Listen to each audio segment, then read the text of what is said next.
Labai smagu, kad mane pakvietėt ir labai smagu, kad aš galėjau tuos užrašus įsitraukti, nes jie, kaip jau ir pasakė, nesam čia spalvotyros specialistai turbūt, dirbam kiekvienas iš pranešėjų kažkur šalia ir mano tyrinėjimas susijęs su saulė šviesa, saulė architektūroje, tai išlenda tikrai nemažai įvairių dalykų, kurie atrodo gana fundamentalūs ir gana tokie labiau susiję su fizikos ir biologijos pasauliu, negu atrodo tiesiogiai kultūros. Tai man atrodo, gal net tai bus gera proga šiek tiek atsiremti į fundamentales savybės ar tas kai kam turbūt gerai žinomas tiesas ir savybės, kurias tiesiog šiandieną prisiminsit, bet jos tuo pačiu tikiuosi, kad susidės į kažkokį paveikslėlį ir tikiuosi, kad gal rasit savo kūryboje, savo mąstymuose kažkokių atramų, kur tai, ką pasakysiu, jums pravers tiesiog. Tai nuo klausimo, kas yra šviesa, turbūt verta pradėti. Ir šviesa, aišku, kad yra tiesiog elektromagnetinio spektro dalis, labai nedidelė dalis, kuriai mes esame jautrus akimis. Tai yra tas pats spektras, kurio viename gale yra radio bangos, jos labai yra, galima sakyti, labai išretinta šviesa, labai sutankinta šviesa būtų radioaktyvioji spinduliuotė, gamos spinduliai. Ir tai, ką mes matome, išsideda keletų dažnių, kuriuos mes suprantame kaip vaivorykštę, dažniausiai ir iliustruojame kaip vaivorykštę, tas spalvų spektras. Jis iš tikrųjų nėra taip paprastai suvokiamas kaip vaivorykštė. Gana įdomu yra, kad akyje yra, akies tinklainiai yra dviejų labai skirtingų tipų receptoriai, kurie yra jautrus būtent tai spinduliuotei. Ir jos taip sąlyginai galima vadinti kūgeliais ir stiebeliais. Tai čia tokia schema yra. Stiebeliais vadintume tokius, kurie yra jautrus tik tais šviesumui ir tamsumui. Jie padeda mums matyti prieblandoje, tačiau jie visiškai yra nejautrus spalvai. Tai būtent dėl to prietemoje viskas atrodo chromatiška, tarsi nespalvota. Tai ir naktinio matymo aparatūra taip pat, žodžiu, gali būti susijusi su tuo. O spalvą gaudo vadinami kūgeliai, kurie yra 3 rūšių. Tai yra, jie registruoja 3 skirtingus bangų ilgius tiktais, raudoną, mėlyną ir žalią. Ir tai man visai įdomu buvo atrasti, todėl kad tai sutampa su tuo, kaip mes koduojame spalvas ekranuose arba įvairioje interaktyvioje medijoje, nes būtent RGB, tas raudoną, mėlyną ir žalią spektrą ekranai ir išskiria. Nors žinot, kad daugelis spalvų palečių ir kodavimo būdų ateina ne iš šviesos, kur visą sumaišius gaunasi balta, bet iš dažų maišymo, spausdintuvams naudojami cmykai, ralai ir pantonai ir visi kiti dalykai, kurių suma yra juoda ir visiškai tamsi. Tai čia yra priešinga logika. Ir įdomu tai, kad mes iš tikrųjų visą savo ekraninį pasaulį labai tiesiogiai pritaikėme prie savo akies tinklainės ir iš tikrųjų žmogui tai yra optimalu, jis gali rekonstruoti visą spalvų spektrą iš to. Ir dar daugiau, nes pavyzdžiui, vaivorykštėje nėra dalies spalvų, pavyzdžiui, nėra dalies rūžavų atspalvių, nėra rudos, nekalbant apie juodą. Kaip čia gaunasi? Gaunasi taip, kad smegenys yra tokia aparatūra, kuri per tam tikrus bangų persiklojimus ir santykius mato spalvas. Tiesiog, galima sakyti, sukuria ar suteikia jiems tam tikrą kitą reikšmę. Yra, pavyzdžiui, net tokia spalva olo vadinama, kuri gamtoje neegzistuoja, jos niekada nepamatysi, tačiau smegenys pajėgios ją mums perteikti. Tai mokslininkai išgauna laboratorinėmis sąlygomis, tam tikrų būdų sudirgindami tinklainę arba, dar sakoma, kad įvairūs grybukai gali irgi tokią spalvą parodyti, o čia yra tokia reprezentacija artimesnė turbūt, bet be abejo mes jos negalim pamatyti.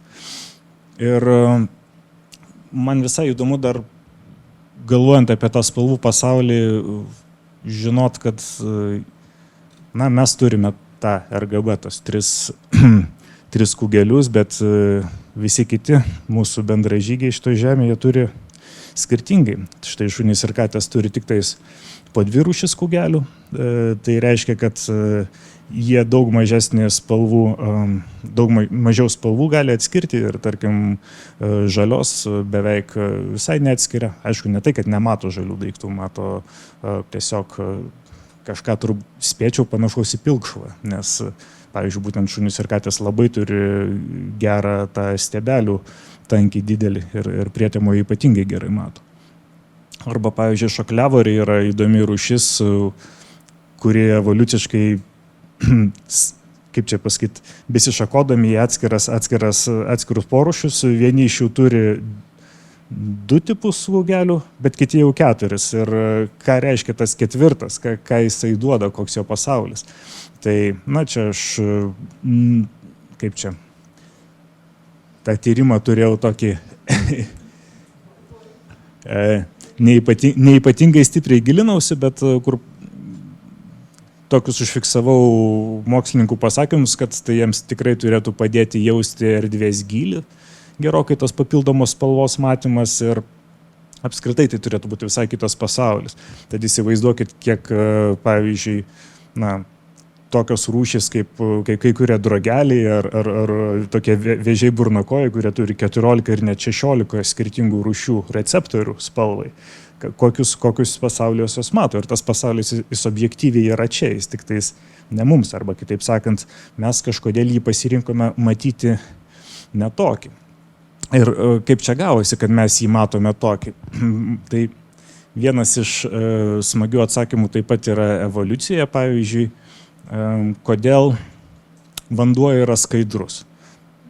Vanduo, kaip ir turbūt nėra skaidrus ta prasme, kad jisai iš tikrųjų atspindi nemažai spektro dalių šviesos. Bet tam, kad mes galėtume orientuotis aplinkoje, tiek dabar būdami ore, čia ta pati logika, tiek evoliuciškai, kur gyvybė atsirado vandenyje, kad galėtume orientuotis regos būdu, mes turėjom kažkaip išmokti gaudyti tuos objektus, kurių mums vanduo neblokuoja. Ir kitaip sakant, mes pasirinkome evoliuciškai nematyti tos spalvos. Tai yra tiesiog funkcinis dalykas. Ir turbūt tai yra taip, kad mums taip reikalinga. Tai va. Ir tada aš turbūt prašokčiau toliau visų neuromokslų ir kitas sferas ir šokčiau truputėlį prie jau tokio kognityvinio lauko, prie to, kaip mes iš tikrųjų kažką iš viso suprantam. Čia man visai praverčia tiesiog žinojimas literatūros teorijos ar lingvistikos labiau net reiktų sakyti, kur toksai Ferdinandas de Saussures, klodamas struktūralizmo pagrindus, jisai labai ryškiai pabrėžia, kad bet kokiam suvokimui pirmoji sąlyga yra skirtumas. Kad tam, kad mes galėtume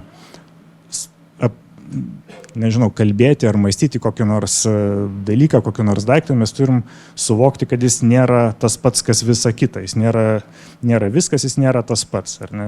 Tokia, čia gaunasi tokios formuluotės, atrodo paradoksalios, bet taip yra, mes negalim mąstyti apie kažką, kas nesiskiria nuo viso kito.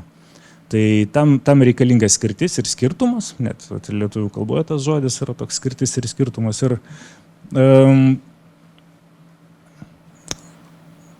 Tas pats vyksta ir regoje iš tikrųjų.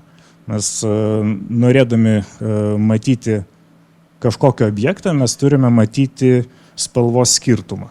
Ir, pavyzdžiui, yra toks dalykas kaip linija, galima sakytis, yra žmogiškas konceptas, jis nėra gamtinis dalykas, nėra linijų gamtoje, yra skirtumai tarp įvairių, tarp spalvų plotų, kuriuos skirtingai atmuša mums kažkokie daiktai į akis. Koks nors, nežinau, kubo briauna ar kažkas taip.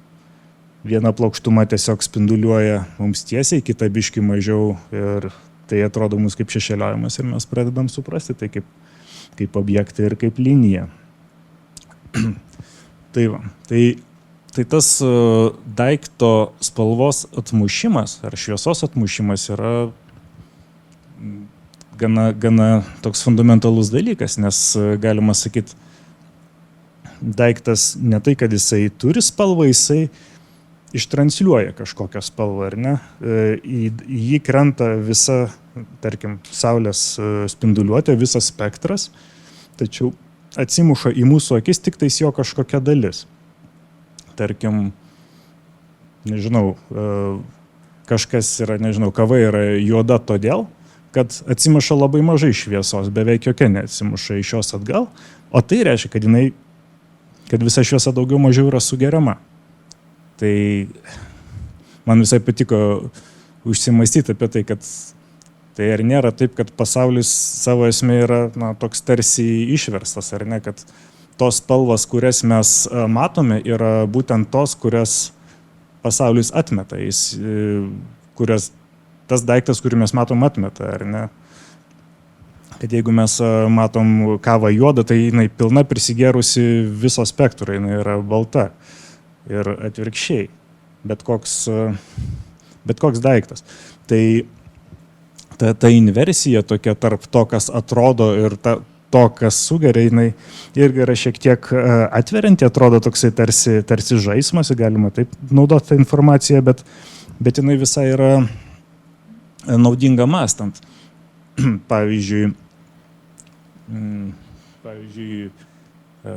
augalai dažniausiai yra žali. Tai ką tai reiškia?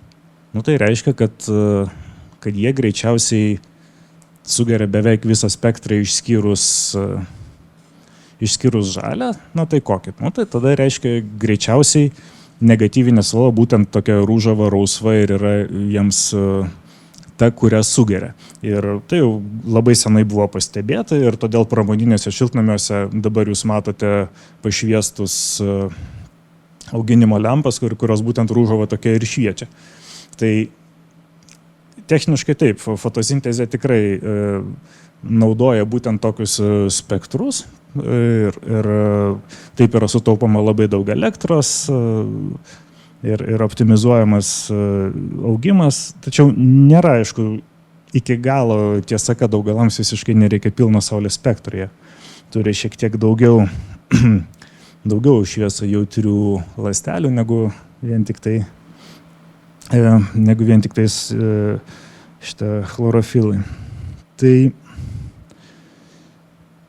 jo, ir dar prieš tęsiant apie tą visą sugerimą, atmušimą, man atrodo visai tokia vertinga remarka yra apie tai, kad aišku, kad šviesa neša energiją, iš tikrųjų labai daug energijos. Viena vertus galima sakyti, kad beveik visa Žemėje energija, net įskaitant naftą, yra kilusi atnešta saulės iš principų įspinduliuota, bet kaip jinai ateina. Tai atrodytų, kad yra milžiniškas spektras įvairios spinduliuotės, kurį aš jums parodžiau, ir atrodo, kad šviesa yra regimoji, šviesa yra labai maža to dalelė, bet iš tikrųjų būtent toje regimoje šviesoje yra didžiausias energijos kiekis atnešamas. Tai aš rodau tokį grubų grafiką, kuris tiesiog pailiustruoja, kad taip, ta šviesa, kurią mes matome akimis, atsimušančią arba sugeriamą, iš esmės ir yra pati stipriausia energetiniu požiūriu ir tai reiškia, kad mes akimis galime identifikuoti, kurie daiktai daugiausia saulės šviesos sugeria arba atmuša. Ir tas, aišku, istoriškai labai jau daug kur naudota. Vienas iš dažniausiai matomų dalykų, turbūt kaip juoda spalva yra tiesiog naudojama turėti šiltesnį vandenį kokiuose, nežinau, ten soduose, kaimuose, lauko dušuose, nes tiesiog tai šitas juodai padažius bačką, jinai tiesiog sugeria daug daugiau saulės energijos, neleidžia išspinduliuoti atgal visam tam energijos kiekiui.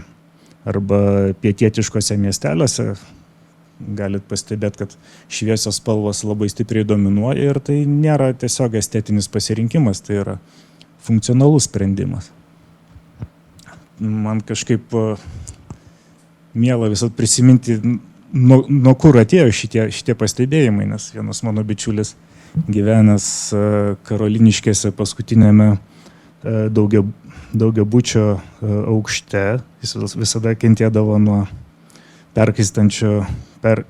vasarą perkaistančių kambarių ir jisai, turėdamas tokį techninį išsilavinimą, jisai gerai suprato, kas vyksta, kad iš tikrųjų stogo izoliacija labai prasta to namo buvo, jisai dengtas juodų bitumu, tai jis tiesiog pasiėmė baltų daužų, užlipo ant stogo ir uždažė tą bitumą baltai. Ir iš tikrųjų kambariai labai stipriai atvėso. Tai čia man ta istorija atrodo tokia tarsi kažkokia lengva, bet tuo pačiu jinai indikuoja iki tiek, kiek mes esam pametę šitą mąstymą ir tą supratimą, kad spalva iš tikrųjų nėra tiesiog, dėl grožio dalykas. Tiksliau, gali būti, bet tai nėra vienintelis dalykas, kaip ją galima vertinti. Tai čia tokia išsitraukiau porą pavyzdžių, kaip, kad dar šiais laikais visai 21 metai, 24, kad vis dar vyksta laboratorijose šiokios tokios rungtynės, kas atras balčiausią baltą ar juodžiausią juodą. Kitaip tariant, labiausiai sugeriančią ir labiausiai spindžiančią šviesą medžiagą.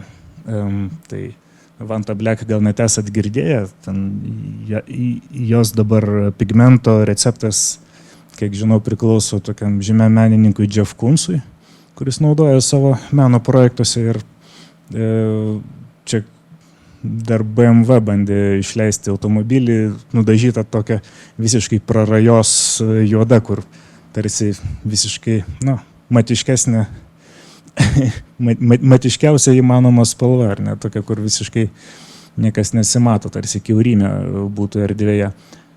Tai turbūt, kad kietai, bet tuo pačiu, kai galvoji, kad gali būti nesaugu, nes važinėt vasarą, nes nežinau, kiek ten šiluminės izoliacijos sudeda į BMW korpusą ir šitą nekosėtum paskui ištisai nuo kondicionieriaus.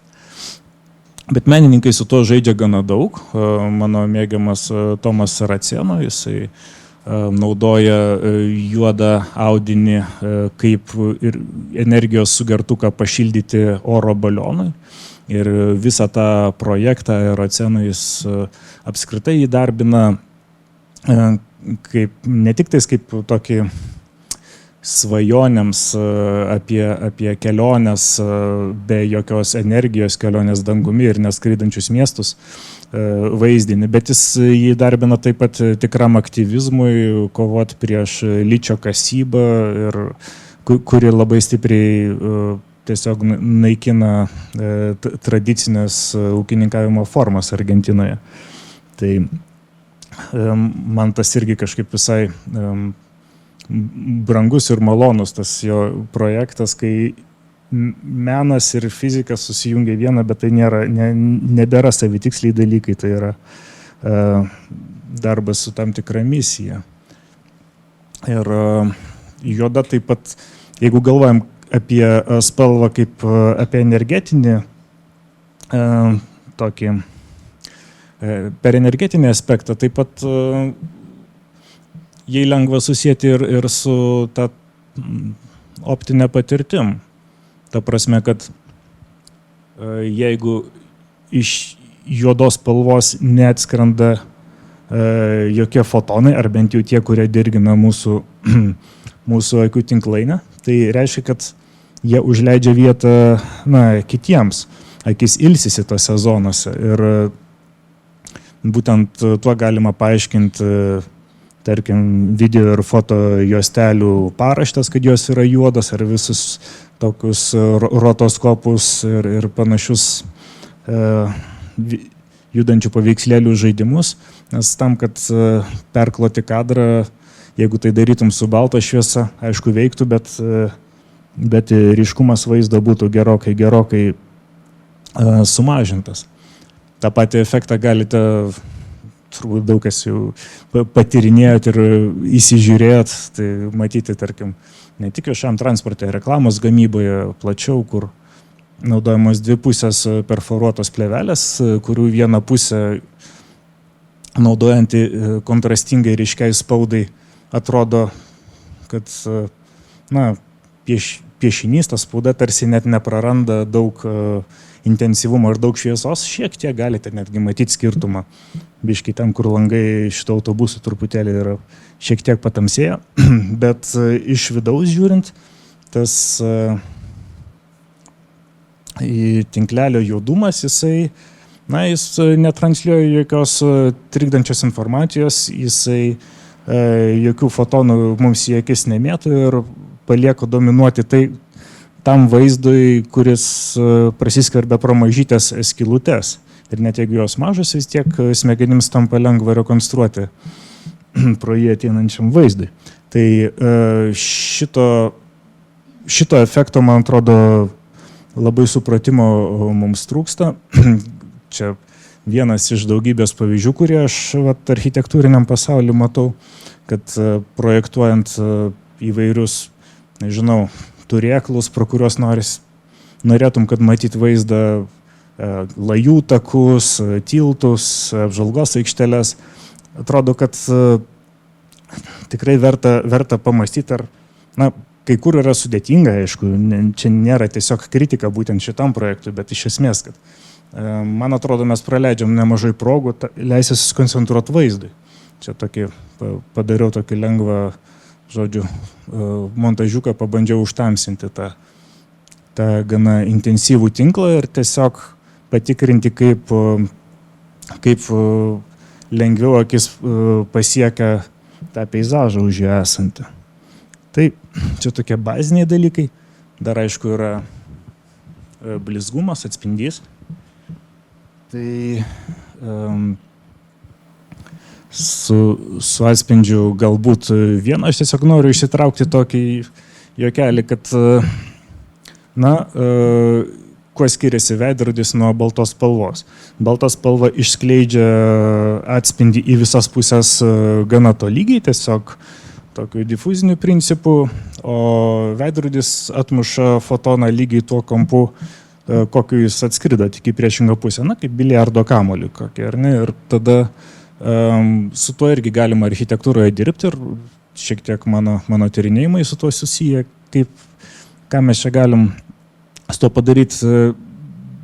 Dažniau gamtoje miestuose sutinkam tokius netyčinius panaudojimus, tai čia labai man toks gerai iliustruojantis pavyzdys, kaip architekto Rafael Vignoli pastatas Walkie-Talkie Londone, turėdamas blizgų ir stiklinį, bet šiek tiek gaubtą fasadą, jis sukoncentravo šviesą ir gerokai pasvilino Jaguarą. Ir iš to kilo didelis skandalas. Čia matot, žurnalistai atlieka tyrimą ir kepa kiaušinienę to biurų pastato atspindėlyje. Tai kitaip tariant, su ta šviesa tikrai yra ką veikti. Aš kartais jaučiuosi toks kaip su folijos kepuraitė, bet tuo pačiu, pavyzdžiui, čia aš tuo pačiu ir labai gerai saugausi nuo karštos saulės, nes tai tikrai efektyvus dalykas. ir tikrai gerai vėsinantis. Bet tai vat, kam aš tą visą pasakoju ir tą visą paveiksliuką čia tokį piešiu iš tarsi labai technologinių dalykų. Man atrodo, kad kai mes žiūrim į tai, jautriai žiūrim į spalvą architektūroje labai, ar ne, pabandyk nudažyti kažką stipriai ne taip. Iš karto bus reakcijos ir pačiam gali būti sunku. Bet esmė, kad mes skaitom tos kultūrinius kodus per kažkokias savo ankstesnės žinias. Mes suprantam, ką žmonės darė, ką jie gerai padarė, ką atsižvelgė, kam buvo jautrus. Ir pagal tai vertinam. Iš esmės tai toks, čia yra kalba apie etiką. Ir man atrodo, kad dirbant su spalva taip pat galima ir kita etika, kurią taip pat mes galėtume panaudoti. Tikrai ne visur, tikrai ne visose situacijose, bet tuo pačiu yra galimybių ir yra vietų ar progų tą spalvą ir spalvinę kalbą ir paletę formuoti būtent per atidumą gamtai, klimatui, energetikai, naudotojui, turint omeny būtent tos fizikinius dalykus ir kartais gal nebūtinai ko nors daugiau reikia. Tai va, tai čia toks mano moraliukas, o pabaigai noriu palikti jūs su tokiu, sakykime, moksliniu instrumentu, senometru, kurį 18 amžiaus pabaigoje sukūrė keliautojas, bet mano tyrinėjimuose atsiradęs kaip išradėjas ir saulės energijos tyrėjas Horacijus Benediktas de Saussures. Ir man buvo labai malonu atrasti, kad jisai buvo prieš tai minėto Ferdinando de Saussuro senelis. Kitaip tariant, jo žiūrėjimas į dangų privertė galbūt ar padėjo anūkui pradėti labai stiprų judėjimą, atsispiriant tiesiog nuo paprasto skirtumo, kaip pažinimo Prado. O čia, kai Liublianoje buvo 17 kai Liublianoje buvo Europos kultūros sostinė, tai tam senometrui buvo net toks mieste monumentas įkurtas menininko Martino Baragos. Tai va, tai turbūt tiek iš manęs.